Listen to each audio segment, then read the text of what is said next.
कल्याण डोंबिवली परिसरात आर्थिक फसवणुकीचा धक्कादायक प्रकार उघडकीस आला असून बनावट ग्राहक तयार करून सुमारे 2.5 कोटी रुपयांचे कथित अपहरण केल्याप्रकरणी अटक करण्यात आलेल्या दोन्ही आरोपींना न्यायालयाने 5 दिवसांची पोलीस कोठडी सुनावली आहे।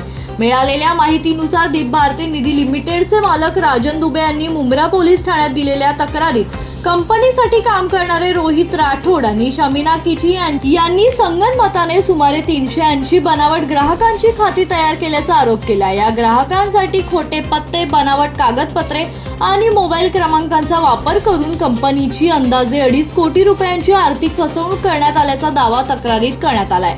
या प्रकरणी 11 जुलै 2024 रोजी मुंब्रा पोलीस ठाण्यात गुन्हा दाखल करण्यात आला असून त्यानंतर 12 जुलै रोजी दोन्ही आरोपींना अटक करण्यात आली।